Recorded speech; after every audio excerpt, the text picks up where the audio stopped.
KBS 일라디오 경제쇼 진행의 성기영 아나운서입니다.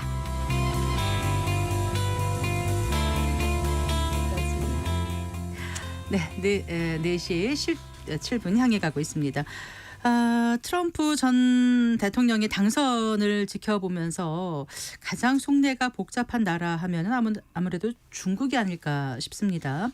트럼프 후보는 중국산 철강 수입품에 대한 해서 60% 이상의 징벌적인 관세를 부과하고 또 모든 수입품에 대해서 10 내지 20%의 보편 관세를 전면적으로 부과한다 이렇게 선언한 바도 있는데요. 대중관계가 한층 더 경색될 경우에 우리나라 경제가 더 불안해질 것이라는 분석이 벌써부터 나오고 있습니다. 전문가와 함께 자세한 얘기 나눠보도록 하겠습니다. 김경환 하나증권 신흥국 주식 파트장 스튜디오에 모셨습니다. 반갑습니다. 반갑습니다. 트럼프 후보가 이제 미 대통령 당선자가 됐습니다. 대선 결과가 생각보다 빨리 나왔는데 네. 증권가에서는 미리부터 좀 예상들을 하고 서로 내기 같은 건 이번에 안 하셨죠? 내기는 안 했는데 아마 내심 트럼프 대통령 후보 가능성이 높다고 보고 네. 또 금융시장 반응이 최근 한 달 동안은 네. 트럼프 트레이딩이라고 하는 걸 했기 때문에 네. 그래도 혹시 모른다는 생각으로 봤습니다만 역시나였던 것 같습니다. 근데 여론이라든가 네. 선거 전문가들의 예측은 조금 해리스 쪽으로 나중에 좀 기울었었는데 네. 돈이라는 건 굉장히 그 냄새를 잘 맡고 그렇죠. 가는 것 맞습니다. 같아요. 어떻게 보면은 그런 쪽에서는 벌써부터 한두 달 전부터 네. 계속해서 트럼프 우세를 좀 점쳤던 것 같은데 네, 네. 좀 놀랍다는 생각이 들었어요. 이번에 맞습니다. 두 보면서요. 후보 공약 자체가 좀 네. 극단적이었기 때문에 네. 장기금리 상승이나 달러 흐름들이 미리 좀 보여준 게 아닌가 싶습니다. 네. 자, 그래서 이제 트럼프 재집권이 이제 확정되면서 과연 이게 이제 전반적인 글로벌 시장 또 우리나라에 미치는 영향은 어떤지 많은 분들이 지금 관심을 갖고 있고 여기저기서 분석을 지금 내놓고 있는데요. 사실 이제 선거가 끝난 지 이제 하루 조금 지났나요? 그래서 좀 이른 감이 있긴 합니다만은 그래도 이제 좀 전망을 좀 해봤으면 좋겠어요. 당장 어제 오늘 금융시장은 좀 변동성도 많이 보이고 즉각 그 뉴스에 따라 좀 그 반응을 보이는 그런 모습이었지 않습니까? 네. 큰 틀에서 보면 국내 입장에서는 아무래도 기대감보다는 실망감이 좀 큰 것 같고 또 미국 증시로 자금이 좀 들어가는 흐름들이 있다 보니까 네. 결국에는 또 미국 우선주의로 또 가는 부분들을 좀 반영을 한 것 같고 저희가 상대적으로 한국이 좀 박탈감을 느낄 수밖에 없는 거는 중국이 이제 어제 같은 경우 중국하고 한국만 딱 이렇게 이제 영내에서 빠지다 보니까 네. 역시 피해국이라고 보는 시각들이 이제 우려들이 반영된 게 아닌가 싶은 부분이 있는 것 같고요. 네. 오늘 이제 중국 같은 경우는 홍콩 포함해서 2%대나 이제 급등을 하면서 네. 이제 트럼프 이슈보다는 내일 있게 될 이제 부양책 기대감이 좀 반영된 것 같기는 한데 네. 어쨌건 동북아시아 국가들 중에서는 한국과 중국, 특히 중국이 이제 앞으로의 어떤 공세에 따라서 피해를 받으면 노출도가 많은 한국이 네. 아무래도 영향을 받다 보니까 이제 그런 부분들을 영내 시장에서 좀 반영하고 있는 것 같습니다. 그러니까 이제 한국과 중화권은 어쨌든 좋지 않은 영향이 있을 거라고 일단 쉽게 생각하는 것 같고. 그렇죠. 그런데 반대로 일본이라든가 대만 같은 건 어떻습니까? 좀 반대되는 움직임을 보였다고 어제는 그랬는데 오늘 시장 상황 지금 오늘 시장 못 상황은 봤거든요. 네. 그냥 특별히 오늘은 좀 강보합에 가까웠다고 보시면 될 것 같고요. 네. 영내에서 저희 이제 중화권 쪽이나 이쪽에서는 네. 홍콩하고 중국만 특별히 좀 좋은 모습을 보였고 예. 좀 차분한 모습을 좀 보인 것 같습니다. 네. 그 신흥국 주식 쪽에 이제 파트장으로 계시잖아요. 네.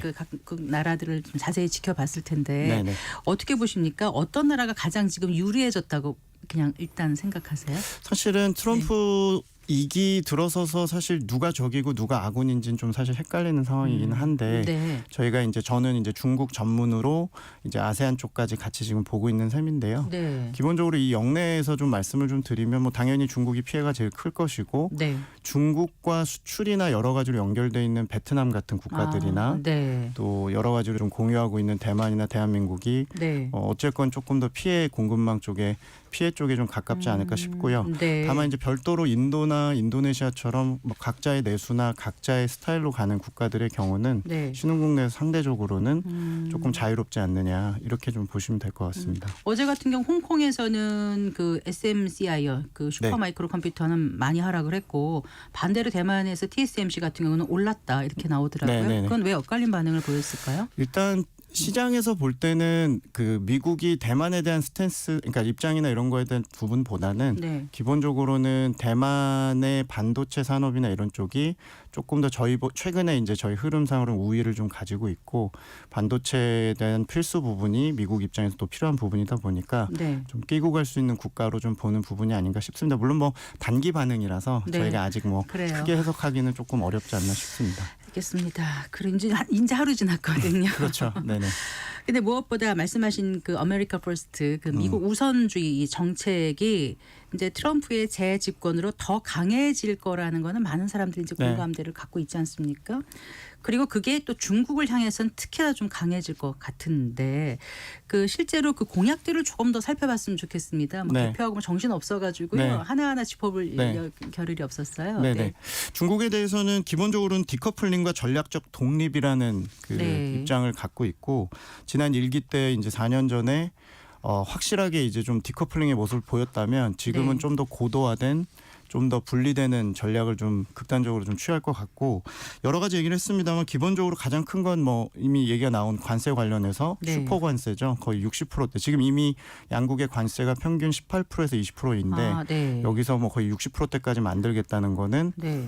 양측의 이제 공급망이나 이런 것들 완전 분리시키겠다는 이제 공약으로 볼 수 있을 것 같고요. 실제 네. 실행 여부와 떠나서 일단 관세가 가장 부각이 될 것 같고 네. 그 다음에 이제 그 중국이 지난 4년 동안 가만히 있었던 게 아니라서 우회 수출 노력을 위해서 베트남이나 아세안 또 네. 멕시코, 캐나다 같은 쪽에 우회 수출로 전진 기지를 배치해서 네. 이제 원산지 문제라기보다 이런 거를 좀 피하기 위해서 했는데 트럼프 후보 입장에서는 우회 수출도 막겠다. 네. 이런 형태로 이제 얘기를 좀 해서 아마도 이제 멕시코산이라든지 혹은 좀 확장하면 베트남이나 네. 이제 중국 기업들이 우회해서 오는 것들도 원산지를 보겠다. 뭐 이런 형태로 공약을 한 상태고요. 나머지 부분은 사실상 중국에 대해서 그 두 가지가 워낙 압도적이라서 이제 앞으로 관세나 해외 투자에 대한 부분들을 네. 어떻게 이제 공략하는지 좀 보셔야 될 것 같습니다. 그 이런 공약들이 이제 실제로 원래 이제 공약은 선거 전에 하는 거고 그렇죠. 이제 이게 네. 실제로 안 지켜지는 경우도 왕왕 있어서 하지만 이 공약이 현실화된다라면 아니면 좀 더 강한 거로 네. 할 수 있는지는 모르겠습니다만은 네. 그럴 경우에 중국 경제라든가 중국 증시에 미치는 영향은 어떨지 조금 좀 세부적으로 좀 들어가서 네. 설명해 주세요. 일단 트럼프 1기 때와 어떻게 많이 달라진 건지 공약이 달라진 건지 또 그 사이에 중국은 어떻게 좀 변모했는지 그게 좀 네. 중요할 것 같아요. 일단 공약 내용을 보면은 네. 지난 1기 때랑 좀 비교해 보면 당연히 이제 관세에 대한 부분이 업그레이드가 됐고 네. 또 꼼꼼하게 이제 우회 수출을 막겠다는 전략이니까 네. 실행을 봐야겠습니다만 어쨌건 굉장히 버전 2라고 저희가 할 수 있을 정도로 고도화됐고 환경은 좀 많이 달라졌습니다만 그 사이에 이제 중국이 취할 수 있는 방식은 결국에 중간재나 자본재 같은 본인들이 어떤 기술력 좋은 선진국에서 수입하는 양을 줄이고 본인들의 기술력으로 할 수 있는 것들 특히 어떻게 보면 독일이나 대만, 대한민국이 가장 피해를 보는 게 중국의 자급도라고 얘기해서 본인들이 이제는 만드는 것들이 네, 네. 꽤 많이 늘어난 상태입니다. 그거는 무역 전쟁 이슈도 좀 있었고 좀 강박에 가까울 정도로 시진핑 주석이 생산이나 제조업 고도화에 좀 목을 메고 있기 때문에 그 가운데서 중국이 그 대형 기업 중심으로는 좀 대체할 수 있는 여력들을 좀 만들어놨습니다. 그러니까 네. 예를 들면 기억하시는 화웨이에 대한 제재나 네. 최근에 중국에 대한 반도체 장비나 이런 걸 규제하는 것들도 아주 고도화된 영역까지는 아니지만 이제 반도체 포함한 중간재 같은 쪽은 중국이 상당 부분 이제 효율성은 떨어지지만 대체할 수 있는 여력을 좀 만들어놨고 네. 지난 5년 동안 중국의 가장 큰 특징은 생각보다 수출이 의존도가 낮아지지 않았고 아, 그래요? 다른 나라들의 낮아지지 않았다. 네네 그러니까 전반적으로 글로벌 그 전 세계에서 중국의 그 수출에서 중국이 차지하는 비중도 오히려 올라갔고 비미국 시장 그리고 네. 비서유럽 시장을 좀 에서도? 개척을 해서 예. 이쪽에 이제 소위가 저희가 MS라고 얘기하는 점유율을 높여놓고 네. 기다리고 있는 상태입니다. 그 이제 방송 전에 제가 좀 찾아봤는데 중국의 GDP 성장률에 있어서 순수출 기여도가 네. 2017년, 2019년까지는 평균 3%였는데 지난 3년 동안 올해 포함해서 평균 9%로 높아져서 네. GDP 중에 중에서 수출 총액이 차지하는 비중도 네. 많이 올라갔다 이렇게 네, 나오더라고요. 맞습니다. 그러면 네. 이제 이렇게 수출에 있어서 네. 이제 미국의 압박으로 뭔가 제한이 가해지면 그게 타격이 있지 않을까 이런 네. 우려를 먼저 하게 되는 거 아니겠어요? 맞습니다. 정확하신 얘기고요. 기본적으로 지난 4년, 5년 동안 오히려 수출과 생산 쪽의 기여율이나 기여도가 많이 올라가서 네. 무역 전쟁 이후에 어떻게 보면 반사적인 반응이 결국에 수출 쪽에 좀 더 기여도가 올라갔습니다. 그러나 이제 내년부터 수출이 이제 어려워지거나 이제 진짜 극단적인 슈퍼 관세가 매겨질 경우에는 상장 기업들도 그렇고 중국의 네. 이 어떤 성장률 측면에서는 최소한 내년에 뭐 1% 이상의 충격이 좀 있을 걸로 예상을 하고 있고요. 네. 근데 반면에 이제 오늘 중국 증시나 홍콩 증시가 급등한 이유는 내일 이제 있을 이벤트긴 합니다만 네. 기본적으로 이제 반대적인 이 내수 부양책이 좀 더 올인을 하고 이제 반작용이 좀 있을 걸로 이제 기대를 하는 요인이 있어서 네. 저희가 그 뒤에서 말씀을 좀 드리겠지만 기본적으로는 완벽하게 수출에 대한 공세를 막을 수는 없고요. 다만 네. 상당 부분 내년에 이 완충하는 정치들을 취할 것으로 예상은 하고 있습니다. 어느 정도의 나름의 옵쇼버라 그럴까요? 네. 완충 장치 같은 게 네. 좀 있다라고 지금 판단하시는 것 같은데 그렇습니다. 중국 증시의 그 상장 기업의 해외 매출 비중이 2017년 8%에서 네. 올해 상반기 13.4%로 역대 최고까지 상승을 했으니 아무래도 전방위적으로 관세 정책이 오면은 반드시 그 투자 심리라든가 실적에 충격을 줄 수밖에 없다 이런 이제 네, 중국 맞습니다. 측의 좀 불안 심리는 있을 것 같고 말씀하신 대로 또 일기와 트럼프 일기와 비교해서 좀 유리한 점도 있을 것 같거든요. 네. 대규모 경기 부양책 말고도 네. 변화되는 거 어떤 게 있을까요? 일단은 네네 그 저희가 팬데믹을 거치는 과정에서 뭐 중국 뉴스 보시면 너무 잘 아시겠지만 네. 기본적으로 중국이 부동산이 굉장히 어려웠었고 사실은 뭐 중국 가게나 기업들도 관망을 하고 소비나 투자를 잘 안 하는 상태 그리고 경기도 여러 가지로 내수가 좀 어려운 상태긴 맞습니다. 한데 네. 반대로 좀 생각을 해보면 저희가 집권 1기 때 2017, 18년 무역전쟁 초기 때를 생각해 보면 그때 당시 중국은 자발적인 긴축과 규제를 좀 했었습니다. 네. 근데 중국의 그 고질적인 문제 중에 뭐 예를 들면 그림자 금융 규제라든지 네. 지방 정부의 신용 부채 문제라든지 이런 거를 좀 해결하기 위해서 제가 그때 중국 탐방을 또 많이 갔었습니다만 네네. 18년도에 중국에 이제 현재 가 보면 트럼프 대통령보다 오히려 금융 당국이 더 무섭다. 그럴 정도로 네. 상당한 규제와 어떤 부채 감축을 좀 하는 단계였었고요. 그래서 안팎으로 되게 어려웠던 기억이 제가 나고요. 근데 이번의 경우는 중국 정부가 부양책을 쓴다는 가정 하에서는 네. 부채를 조금 가게도 그렇고 기업도 그렇고 좀 줄인 상태고 이미 디레버리징을 네, 한 디레버리징을, 3년간 계속 네. 진행해 왔었잖아요. 네, 물론 이걸 비관적으로 보시는 쪽에서는 그냥 자발적으로 또 한 거 아니냐. 경기가 너무 안 좋고 심리가 안 좋은데 지표로만 저렇게 감축했으니 여력이 된다고 한다고 보실 수도 있지만 최근 9월 이후에 중국 정부의 행보를 보면 네. 물가를 올리려고 하고 나름대로 지금 부동산 증시 부양을 카드를 꺼냈기 때문에 그게 가정을 한다고 저희가 했을 때 네.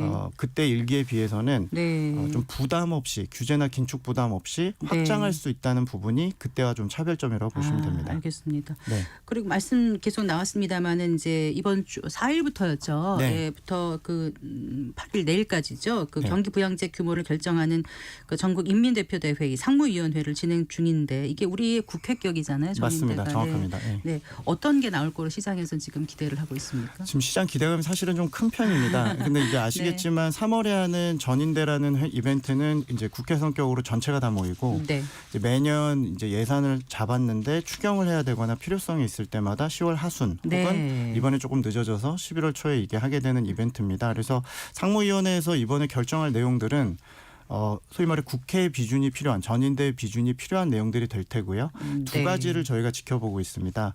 재정을 내년에 꼭 쓰겠다고 선언을 했고요. 재정을 써야지만 지금 답이 나오는 상황이다 보니까 중앙 정부가 그나마 빚을 낼 수 있기 때문에 이제 올해만 본다면 추경 내용이 첫 번째 주목할 부분이 될 것 같고 네, 네. 두 번째 부분은 5년이나 10년 단위에 한 번씩 이제 위기 상황일 때 하게 되는데 네. 이제 일종의 마이너스 통장이라고 할 수 있는 부채 한도를 증액을 시켜서 구조적으로 네. 빚에 대한 어떤 교체 작업이 좀 있을 것 같습니다. 대표적으로 지방 정부입니다. 아, 네, 지방 정부가 네. 지금 사실상 신용불량자 상태가 돼 있기 때문에 네. 신용 복원을 위해서 이번에 GDP의 대략 6에서 한 8%까지 되는 액수를 이제 추경이 아니고 이제 부채를 증액해서 한 2, 3년에 걸쳐서 부채를 좀 바꿔주는 겁니다.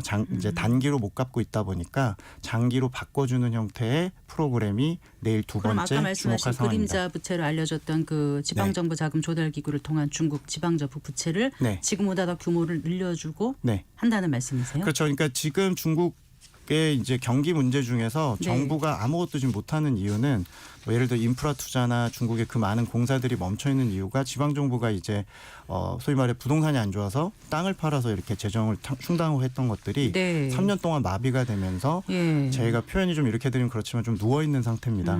그래서 뭔가 몸을 일으키려면 신용을 복원해 줘야 되는데 네, 네. 결국에 기존의 빚을 어느 정도 장기로 밀어주는 조치가 10년 만에 시행이 될 것 같습니다. 그래서 내일 저희가 기다리는 두 가지 부분 중에서 시장이 단기에 좀 주목하고 있는 건 당연히 추경이 될 것 같고요. 네, 네. 그리고 추경 외에 이제 5년에서 10년 만에 지금 하고 있는 이제 지방정부 부채 차환의 규모도 이제 내년 이제 하반기나 좀 큰 그림에서 보면 굉장히 주목하셔야 될 이벤트로 생각을 합니다. 그럼 지방정부의 부채 구조 개선은 좀 되겠다 이런. 네, 그거는 이미 다 건데. 공약이 돼 있고요. 예. 이제 어느 정도 어느 스케줄에 따라서 할지를 내일 자리에서 그 지켜볼 예정입니다. 10월 초에 저희가 이제 이 방송 통해서 전해드렸습니다만 중국이 대규모 부양책 발표했고요. 그러면서 중국 증시가 또 급등하고 막 그러지 네. 않았습니까? 그런데 이제 내일 이렇게 대규모가 발표되더라도 이미 시장이 기대를 했던 거고 네. 또 하나 이제 트럼프 리스크가 여전히 있기 때문에 그만큼 좀 반응이 안 오지는 않을까 이런 우려도 약간 하게 되는데요. 어떻게 보세요? 사실 뭐 저희도 주식 예측이 항상 틀려서 저도 뭐 주식을 같이 봅니다만 내일 저희가 예상하건대 기본적으로는 중립적인 영향을 좀 예상을 하고 있습니다. 왜냐하면 네.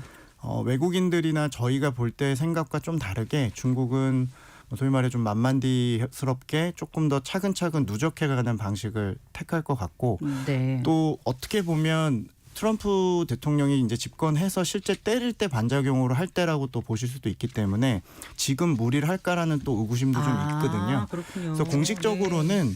기본적인 내용들만 좀 나와주면 되지 않을까 생각을 합니다. 그래서 아까 제가 두 가지 사항을 좀 보고 있다고 말씀드렸는데 금액으로 그냥 좀 말씀을 드리면 네. 이제 뉴스에서 나오겠습니다만 추경 내용은 최소한 뭐 1.5조에서 한 2조 RMB, 2조 위안 정도 금액 네. 얘기가 나와야 될 것 같고요. 3조까지 나오는 얘기. 네네. 그 정도까지 저희가 뭐 3조면 저희가 서프라이즈라고 얘기하는 시장 상회고요. 네. 그리고 지방정부 부채 차환은 이미 골자는 나와 있고 네.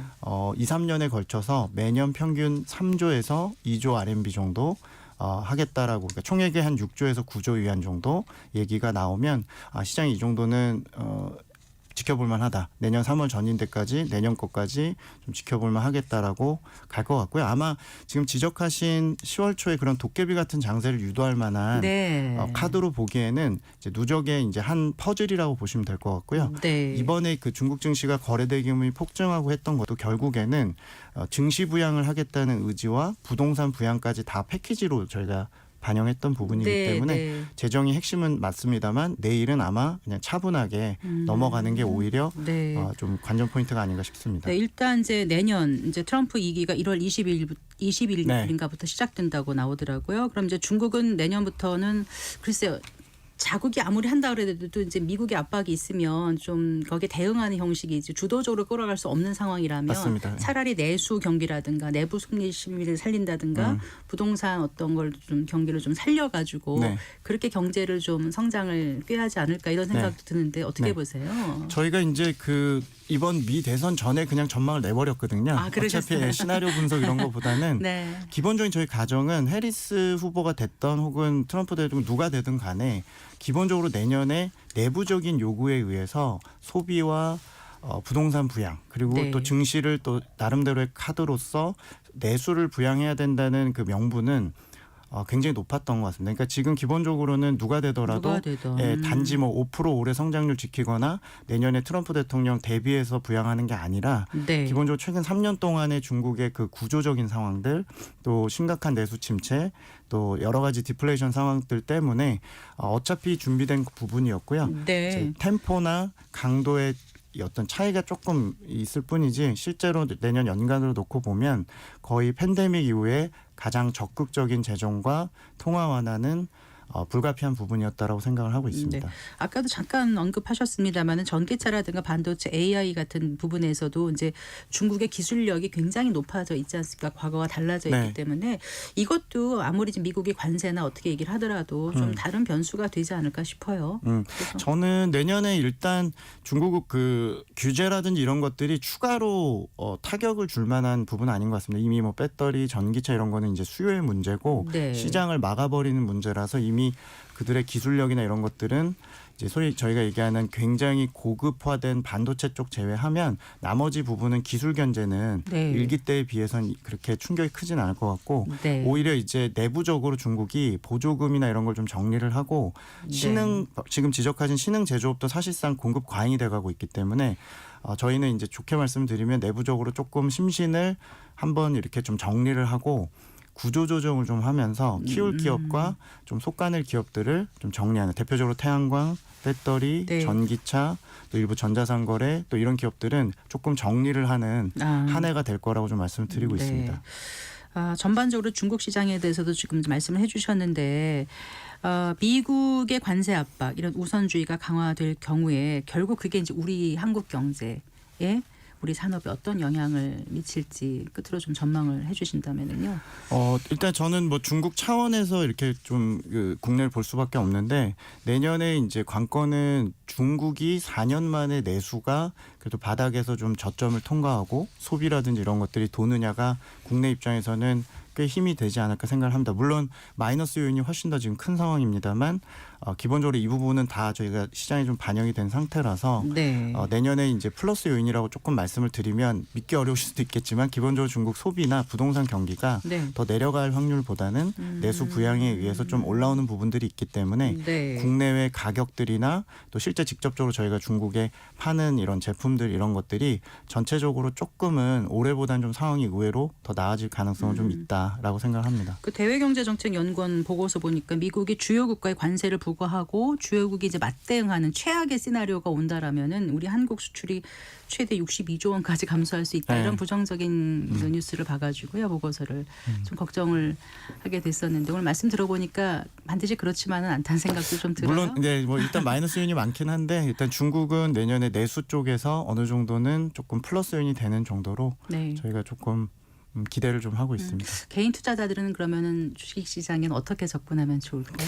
저희가 뭐 중국이나 신흥국의 경우는 중국이 워낙 지금 몇 년 동안 실망도 드리고 지금 신흥국 내에서 중국의 비중 자체가 워낙 과소 비중이라서 내년에 어느 정도 이제 외국인과 개인이 조금씩 비중을 조금 정상화시키는 그러니까 미국 주식 워낙 비중이 높다 보니까 중국을 저희가 공격적으로 추천드릴 때는 아니고 기본적으로 신흥국은 어느 정도 이제 선진국 대비해서 좀 낮은 비중을 좀 정상화시키고 중국의 어떤 포지션을 그러니까 조금 어느 정도 좀 가져가는 전략 어차피 내수 가지고 저희가 가는 거니까 네. 중국의 이런 대형주나 대형 지수에 대해서 조금 가져가시길 권고를 드리고 있긴 합니다. 네, 오늘 말씀 잘 들었습니다. 고맙습니다. 네, 감사합니다. 네. 김경환 하나증권 신흥국 주식파트장과 얘기 나눠봤습니다.